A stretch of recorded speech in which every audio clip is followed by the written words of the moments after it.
Hello दोस्तों, स्वागत है आपका हमारे चैनल में। और आज मैं आपको बताने आया हूँ कि डीजीपे लाइट को कैसे यूज करेंगे, क्या क्या है उसमें। तो चलिए वीडियो को शुरू करते हैं और दिखाते हैं डीजीपे को आप कैसे यूज करोगे और क्या क्या है डीजीपे में। चलिए शुरू करते हैं और चलते हैं कंप्यूटर स्क्रीन पे।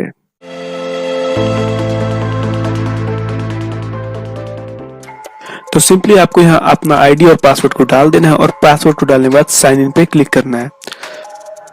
तो जैसे ही आप साइन पे क्लिक करोगे आपके मोबाइल पे एक ओटीपी आएगा, जो कि मेरे पे इसलिए नहीं आ रहा है क्योंकि मैंने दिन में, आप जब शुरुआत दिन में एक बार क्लिक करो, एक बार जैसे ही लॉगिन करोगे तो ओटीपी मांगेगा और 24 घंटे के बाद फिर आप 24 घंटे तक फिर आपसे ओटीपी नहीं मांगा जाएगा। मेरा जो है मैंने सुबह में ही डालकर इसे जो है लॉगिन करा है, तो अभी मेरा जो है ओटीपी नहीं मांग रहा है। और ये simply KYC is mandatory for all DigiPay light user यहाँ पे लिखा हुआ है, तो इसे आपको सिंपली कट कर दो। फिर उसके बाद एटीएम के लिए भी कट कर दो यहाँ पे, और इसे भी कट कर दो। उसके बाद आप देखोगे कुछ इस प्रकार से आपके सामने डैशबोर्ड शो होगा और आपका यहाँ पे बैलेंस शो होगा।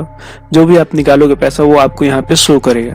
तो यहाँ पे आप देख रहे हो टुडे डीएमटी लिखा हुआ है, टुडे एईपीएस लिखा है, टुडे आपका एटीएम से टुडे कितना हुआ, इंश्योरेंस से टुडे कितना हुआ, वो सारी चीज दिखाएगा। और यहाँ इधर आप जैसे अपने लेफ्ट साइड पे देखोगे तो यहाँ पे सर्विस है, तो सर्विस में आपको मनी ट्रांसफर का सर्विस मिल जाता है, और यहाँ पे एईपीएस का सर्विस मिल जाता है, और यहाँ पे नीचे पे आपको एटीएम का सर्विस मिल जाता है। तो चलिए सबसे पहले मैं आपको एईपीएस के बारे में बता देता हूँ। तो सिंपली जब आप एईपीएस पे क्लिक करते हो तो यहाँ पे आप देखोगे यहाँ पे जो है आपका कैश विड्रॉल का ऑप्शन है, दूसरे पे आपका बैलेंस इंक्वायरी का ऑप्शन है, और तीसरे पे मिनी स्टेटमेंट का ऑप्शन है। तो सिंपली अगर आपको बैलेंस इंक्वायरी करना है तो यहाँ पे एक किसी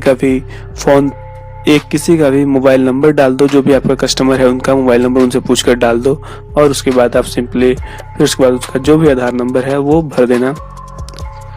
आधार नंबर डालने के बाद आप अपना बैंक सेलेक्ट कर लो। अगर आपका यहाँ स्टेट बैंक है, बैंक ऑफ बड़ौदा है, कैनरा है, तो वो सेलेक्ट करो, नहीं तो अदर पे क्लिक करके आप यहाँ पे नीचे पे आके यहाँ पे सर्च कर सकते हो आपका जो भी बैंक है, तो उसे आपको सिलेक्ट कर लेना है। सिलेक्ट करने के बाद आप यहाँ देखो, यहाँ पे आपका अमाउंट लिखा हुआ है 500, 1000, 2000, 5000। अगर इसके अलावा आप कुछ निकालना चाहते हैं क्लिक करके 600 डाल दो, या 2100, 2200, जो भी इसके अलावा जो है यहाँ पे आपको अमाउंट टाइप कर देना है। यहाँ पे आप अमाउंट टाइप करने के बाद जो है यहाँ पे आप एक बार देख लेना कि आपका कौन सा डिवाइस है, जो भी आपका डिवाइस है यहाँ पे आपको सिलेक्ट कर लेना है। सिलेक्ट करने के बाद आपको यहाँ पे जो है कैप्चर पे क्लिक करोगे तो आपका जो है वो डिवाइस जो है कुछ इस प्रकार से ब्लिंक होने लगेगा। ये देखो मेरा ब्लिंक हो रहा है, थिंक दिख रहा है कि नहीं, ये देखो ब्लिंक हो रहा है और सामने स्क्रीन पे भी दिख रहा है। तो जैसे ही मैं अपना फिंगर रखूंगा आपको मेरा स्क्रीन पे फिंगर शो होगा, देखो कुछ इस प्रकार से रहेगा। और ये सारे डिवाइस में ऐसा शो नहीं होता है क्योंकि मेरे पास स्टार टेक का डिवाइस है, तो स्टार टेक में जो ही है वो सामने आपको स्क्रीन पे शो करता है कि आप कितना फिंगरप्रिंट कैप्चर हो रहा है। और फिर उसके बाद आपको जो सिंपली सबमिट पर क्लिक कर देना है। जैसे ही सबमिट पे आप क्लिक करोगे ये यहाँ पे एक पॉपअप आएगा और उस पर लिखा हो रहेगा अप्रूव, और आपका जो है बैलेंस निकल जाएगा। वहीं अगर आप आते हो बैलेंस इंक्वायरी में तो आपको सिंपली यहाँ पे भी वही चीज करना है। आपको एक नंबर डाल देना है कस्टमर का अपना, और फिर उसके बाद कस्टमर का आधार नंबर डाल देना है, और उसके बाद आपको जो अपना बैंक सेलेक्ट कर लेना है और कैप्चर पे क्लिक करना है। कैप्चर पे क्लिक करने के बाद आपको फिंगर लगाना है, और फिंगर लगाने के बाद आपको जो है सिंपली ओके कर देना है। स्कैन सक्सेस का जो ऑप्शन था उसे आपको ओके कर देना और सबमिट पे क्लिक कर लेना है। तो जैसे आप सबमिट पे क्लिक करोगे देखोगे आपका जो है वो कुछ देर वेटिंग लेगा, और उसके बाद आपके अकाउंट में कितना बैलेंस है वो आपके सामने शो कर देगा कुछ इस प्रकार से। और उसके बाद मिनी स्टेटमेंट पे आते हो तो मिनी स्टेटमेंट भी उसी प्रकार से होगा। तो वो भी सारा चीज एक ही है। और हम चलते हैं फिर आपको यहाँ पे मनी ट्रांसफर पे।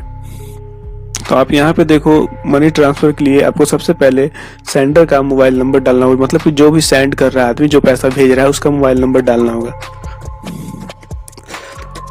मोबाइल नंबर डालने के बाद अगर आपका पहले से है तो वो ऑटोमेटिक नेम शो कर देगा, नहीं तो फिर उसके बाद जो है आपको पहले उसको क्रिएट करना होगा नाम डालकर, और फिर उसके बाद आपको सिंपली ट्रांसफर पे क्लिक करना है। तो जैसे ट्रांसफर पे क्लिक करोगे आप देख रहे हो यहाँ पे जो है वो ऑटोमेटिक सिलेक्ट हो रहा है। पहले से चूंकि मेरा पहले से किया हुआ ऐड तो ऑटोमेटिक शो हो रहा है। तो यहाँ पे आपको सिंपली इस बैंक को सिलेक्ट कर लेना है, और उसके बाद आपको जो है यहाँ पे अपना अमाउंट डाल देना है। फिर उसके बाद IMPS पे क्लिक कर लेना है। तो जैसे आप IMPS पे क्लिक करोगे और पे क्लिक करोगे तो ये देखो आपको यहाँ पे दिखा रहा है कि आप यहाँ 15,000 रुपये का 150 रुपये सर्विस चार्ज देना होगा। और यहाँ पे आप सिंपली कंफर्म करोगे, आपका जो है बैलेंस जो है उसमें चला जाएगा उसके अकाउंट पे। सारी कंपनी 1% लेती है, कुछ उसी प्रकार से CSC भी 1% का चार्ज करती है, लेकिन ये कस्टमर के लिए है और इसमें जो है जितना भी बेनिफिट होगा उसमें से कुछ % CSC रख के आपको सारे रिटर्न कर देती है। फिर उसके बाद आप यहाँ ATM का ऑप्शन देख रहे हो, तो जब आपको ATM से पैसा वैसे निकालना हो तो यहाँ पे सिंपली अमाउंट डालना है, जो भी आपका अमाउंट है, और यहाँ पे मोबाइल नंबर, और आपको अपना ATM को लिंक करा लेना है। और फिर उसके बाद आपको इंसर्ट कार्ड पे क्लिक करना है। जैसे ही आप क्लिक करोगे आपका डिवाइस यहाँ पे कनेक्टेड नहीं, चूँकि मेरा जो है लिंक नहीं है मेरे डिवाइस से, तो इसलिए यहाँ पे दिखा रहा है, और आप अपना डिवाइस लिंक करवा के ऐसे कर सकते हो। फिर उसके बाद आप यहाँ पे देख सकते हो जनरल रिपोर्ट है, तो आप जनरल रिपोर्ट पे क्लिक करोगे तो यहाँ पे आपने जो भी करा है उसका डिटेल आपको शो होगा कि आपने लोन पेमेंट किया है तो उसका भी डिटेल देख सकते हो। फिर उसके बाद नीचे देखोगे वॉलेट टॉपअप, तो वॉलेट टॉपअप के ऑप्शन पे आओगे तो रिक्वेस्ट एंड रिपोर्ट है, तो अगर आप रिक्वेस्ट करना चाहते हो तो यहाँ पे, तो वॉलेट टॉपअप का क्या मतलब होता है मैं आपको उसके बारे में बता देता हूँ कि वॉलेट टॉपअप में क्या है कि एक्चुअली में क्या होता है कि जैसे कभी आपके पास पैसा नहीं हो और कस्टमर आपके पास आते हैं मनी ट्रांसफ़र कराने को, तो आप क्या कर सकते हो इसमें कि इस बैंक में जाके आप डिपॉजिट करवा दो पैसा, जो भी आपके नज़दीकी बैंक में ये सब में से हो, उस बैंक में आपको जो है पैसा डिपॉजिट करा देना है। और आपने क्या कराया है, NEFT कराया है, कैश डिपॉजिट कराया है, RTGS कराया है या फिर IMPS किया है, जो भी किया है वो करके उसके बाद आपको जो रिसिप्ट मिलता है उसे आपको स्कैन करके यहाँ पे अपलोड कर देना है और डिपॉजिट पे क्लिक कर देना है। जैसे ही आप इस पे क्लिक करोगे तो ऑटोमेटिक आपका जो है वन में आपका जो है पैसा शो होने लगेगा और उसे आप मनी ट्रांसफर में यूज कर सकते हो। क्योंकि मनी ट्रांसफर करने के लिए आपको जो है वॉलेट 1 में ही आपका पैसा होना चाहिए, 2 में का आप नहीं कर सकते हो। जो 2 में बैलेंस रहेगा उसे आप जो है पहले आपको वॉलेट 1 में ट्रांसफर करना होगा, फिर उसके बाद जो आपको मनी ट्रांसफर का कार्य करना होगा।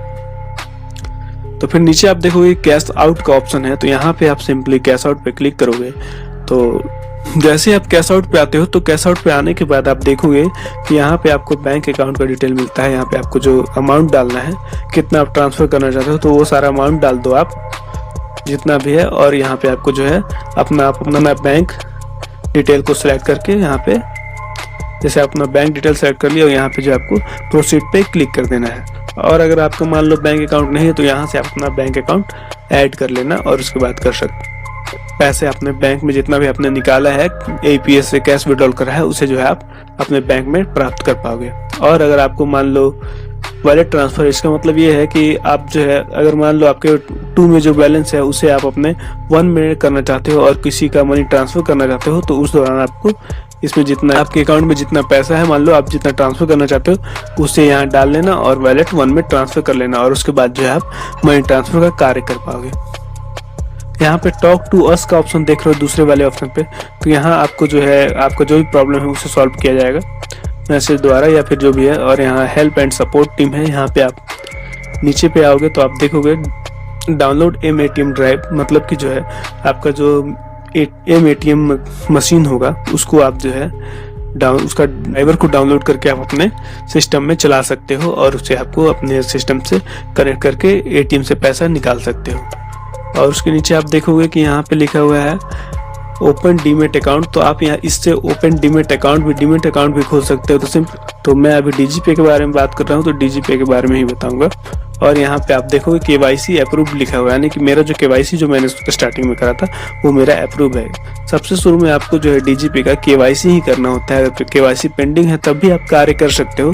वो आप अगर सारा चीज़ भर दिए हो, आपका KYC पेंडिंग है तो कोई इशू नहीं है, क्योंकि हम लोगों ने जैसे कि हमारी जो मीटिंग हुई थी उसमें मुझे बताया गया था, हम सभी लोगों को बताया गया था कि KYC अगर पेंडिंग है, आपने अगर पूरा कर दिया है तो ये KYC हमारे तरफ से पेंडिंग है, आप इस पर कार्य कर सकते हैं, इसमें कोई इशू नहीं है। वो 1-2 दिन के अंदर आपका जो है KYC कंप्लीट कर दिया जाएगा, अप्रूव कर दिया जाएगा, तो इससे आपको कोई दिक्कत नहीं होगी, आप काम कर सकते हैं इसमें। तो बस इतना ही है DigiPay के बारे में। और यहाँ से आप यहाँ पे क्लिक करोगे तो आप यहाँ पे देख सकते हो आपके प्रोफाइल के बारे में दिखाएगा। चेंज पासवर्ड का ऑप्शन है, सेटिंग है, टर्न ऑन ऑफ है, नोटिफिकेशन टर्न ऑन ऑफ है और यहाँ लॉग आउट है। तो मैं लॉग आउट कर देता हूँ। तो आशा करता हूँ मैं आपको DigiPay के बारे में क्या क्या है DigiPay में उसके बारे में आपको डिटेल में समझा पाया हूँ।